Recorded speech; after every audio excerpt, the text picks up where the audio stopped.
Welcome back and welcome to our media panel. Good morning to Bill Ralston, listener columnist, media commentator Dr. Brian Edwards, also our guest, blogger and New Truth editor Cameron Slater, better known as Whale Oil.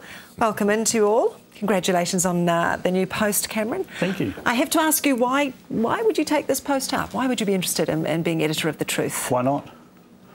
You know, it's another chance to extend the chaos and mayhem that I do currently in the political landscape, and it's something that we've been in discussion with the owners, and it was exciting, and it was, I guess, something to rip my undies again. But it's odd though, isn't it? I mean, you express nothing but contempt for mainstream media, for what you call journalists and repeaters. Instead of journalists and reporters. That you've actually come in and you're going to have journalists and repeaters working for you, presumably. No, I'm not going to have journalists and repeaters. We won't have any of that sort of nonsense. What we want to have is people taking the news from the people who are out there purportedly making the news and having their views and things like that, and actually tearing down the facade, you know, and digging beyond the press releases that come out from the ministers' offices or from the politicians' offices. I mean, just yesterday, for example, Russell Norman's out there professing that we all need to now live within our means, but the week before, there he was telling us we need to print money willy-nilly. I mean, the contrast is astounding that no one actually called him on that. So a hard-right editorial stance is what the New Truth is going to be? I wouldn't think that I'm hard-right, Bill. You don't? Goodness me, what is hard-right? Well, it shows how far left that Helen Clark dragged New Zealand, if people think that I'm hard-right. Those were the good old days. That was when you had an earner from her, that's why. No. But it wasn't a lot, I'll tell you that. Well, socialists don't pay a lot, Brian. You need better customers. I need to point out right now that I made the mistake of leaving my question notes in the green room when I was having my makeup done. So he's read all my questions already. So he's got a bit of an advantage. He's an investigative he's an investigative journalist, that's right. This is going to be a big ask, isn't it? We're talking about circulation at the moment, of around maybe 15,000, 16,000 at best. That's going to be very hard. Used to be 200,000, now it's 15,000, 16,000. Well, it's more than Metro, though. Well, it's more than Metro, you know, and you can look at the editorial stance of all of the other papers out there. Anything that's left-wing or hard left-wing is sinking through the floor. The New York Times share price is you know, penny dreadful now. You're looking at Fairfax dropping through the floor as well. They've got that left-wing editorial stance. It doesn't matter whether you believe it's right-wing or left-wing, that's the perception that's out there. So you said you want to keep the buggers honest, I think that's what you said. Absolutely. Who are these buggers, and do these buggers include people in the National Party? Absolutely. Really? Oh, absolutely. You obviously haven't been reading my blog for a while. You've probably been a bit busy looking for lunch and sausage around the streets of Ponsonby. But look, I've been holding Hekia Parada's feet to the fire. I think she's an inept minister, and I think Jerry Brownlee's not far behind her, and I'm no holds barred if people get in my way on what I want to achieve and things. Yeah, but that's a blog. We're talking about a newspaper here. That's right. People expect people to be irrational and ridiculous in blogs, but they don't expect it quite so much. Oh, come on, it's the truth. Do they? A newspaper can't be just... It's the truth. You can't just be opinion. You can't just put opinion as you do with your blog. That's right. And the newspaper, you're going to have Is this a newspaper? Is that a newspaper? No, that's Adult Space. That's a supplement. That's a supplement. Get off. It is. It's right in the middle of a newspaper. You can't buy truth without buying that. And what's it there? You've got sport, and we've got John Matheson. Well, you know, New Zealand's probably one of New Zealand's most renowned sports journalists who's looking after the sports section. You know, there's a front half of the paper, and we're going to see some big changes. To make it work, you're going to have to break stories, right? And take it back to the truth of old. In the 1960s and 70s, you were talking about Norm Kirk before. The Kirk and Rowling government was seriously destabilised, principally by the New Zealand Truth, breaking stories from the SIS, Colin Moyle's saga, Gerald O'Brien. That was driven by the New Zealand Truth. Can you get that paper back to that kind of crusading? I believe you can. I break stories now. Yeah. I mean, you're seeing will you give tips that people can then pick up and run with and put it to people? But it brings me back to my original position, which is you can't just print opinion, though. You can't with the, you know. Why can't you?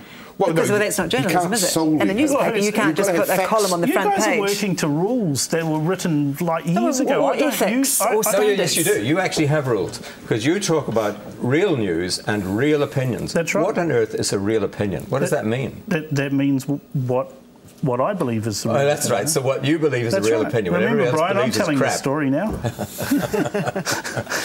The thing is, though, is that, you know, you say talk about breaking stories. I've broken plenty of stories. I broke the story about Phil Goff. It wasn't just tips. I actually went out of my way, asked for an official information at request, broke the story that Phil Goff had in fact been briefed by the SIS. He denied it, continues to deny it to this day. God knows why. The evidence is in black and white. I've broken plenty of stories. The Labor Party's website that was wide open for everybody to get all the credit card details and all of their membership details and things like that. So yes, I've done You're what going to have people working on truth, Correct. either freelance or on staff. Yes. They'll actually go out there and ferret out stories Correct. and write them up. That's called journalism as opposed to journalism. And I mean, who have you got on board? Well, in terms of columnists, we've had some changes, and there's some columnists are just opinion again. Sure, but yeah, well, what you asked what changes, okay. right? Yeah. So you left it open there for me to talk about changes. So the changes that we've got in terms of the columnists is some people threw their toys out of the cot. I've managed to get some replacements there. We do have journalists that are either working freelance or on staff. We're going to be expanding that as we go. Who have you signed up? Well, he signed up David Garrett. What category of honesty for your paper do you put David Garrett in? A man who stole the identity of a young baby. If you want to hold something that somebody did, 30 odd years ago or 40 years ago against them for the rest of their life, Brian, then you're not the redeeming socialist that I thought you were. People have had their punishment, and we're supposed to believe in. I can't believe it. I can't believe we were having a conversation in the green room a little while ago, and you were telling me about all the scum in South Auckland that you would like to put in prison and never see them come out. That's right. That's a very New Zealand truth. That's rather unforgiving, isn't it? You got any left-wing columnists, by the way? Yes. Who? Well, we've got Josie Pagani. You'd probably consider her to be right-wing.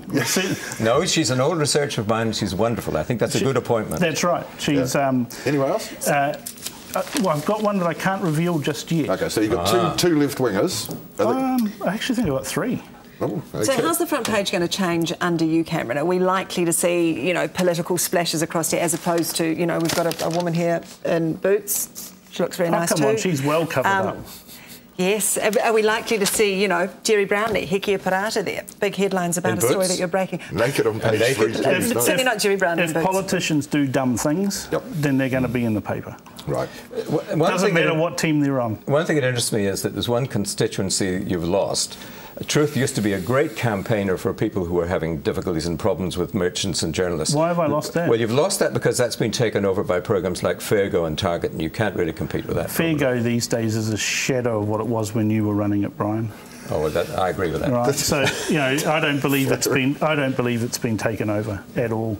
I think there is absolute room for a paper that is going to go out there and fight for the middle New Zealand, bloke mostly who read the paper, who have got a small business and are suffering the predations of politicians like Len Brown, who are raiding their pocket all the time with rates.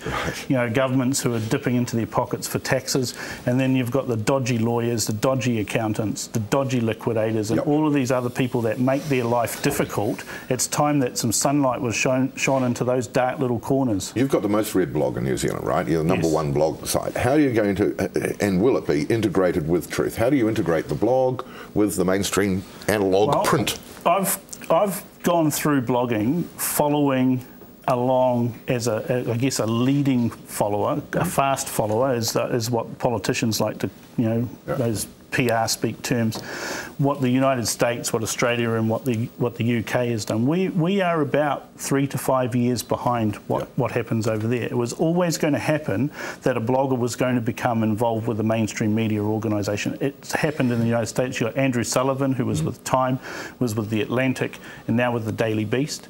He has staff. Right, and he runs a blog and he runs some editorial content in the Daily Beast. So you can work them both together. We have to leave it there. Thank you so much. So congratulations on your new post. We wait, we watch, we will see how the truth goes under Cameron Slater. Incremental changes to start with, and then in about 3 or 4 months we'll... Keeping the page 3 going, aren't you?